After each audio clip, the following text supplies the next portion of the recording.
Sanki göyde kalan tek ulduzam ben.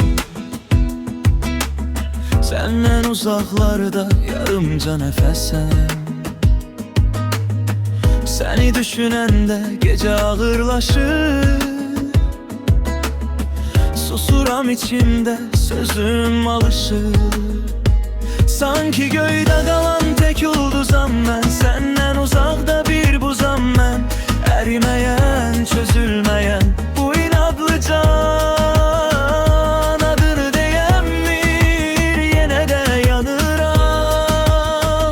Sanki göyde kalan tek ulduzam ben. Yüzüme vurur her hatirem. Uzaktan sesleyir sesin aheste.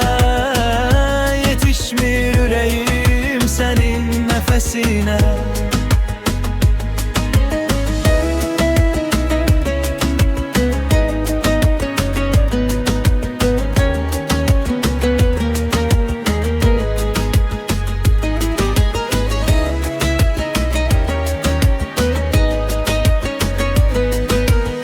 Telefon susuptu, ekran karanlık.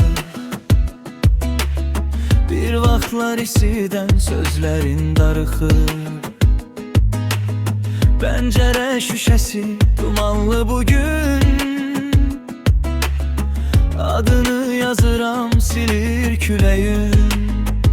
Sanki göydə qalan tek ulduzam mən. Səndən uzaqda bir buzam mən.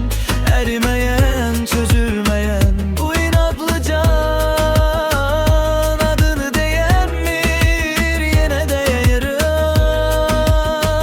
Sanki göyde kalan tek ulduzam ben. Üzüme vurulur her hatirem. Uzaktan sesleyir sesin aheste. Yetişmir yüreğim senin nefesine. Belki de geciktin, belki de susmalı. Ama bu yüreği hara gizletmeli. Bir defa dön desen yine de kaçaram. Soyuktan oyanan bu buza karışaram. Sanki göyde kalan tek ulduzam ben. Senden uzakta bir buzam ben. Erimeyen, çözülmeyen bu inadlı can. Adını değenmir, yine de yanıram. Sanki göyde kalan tek ulduzam ben. Yüzüme vurulur her hatiren. Uzaktan sesleyir sesin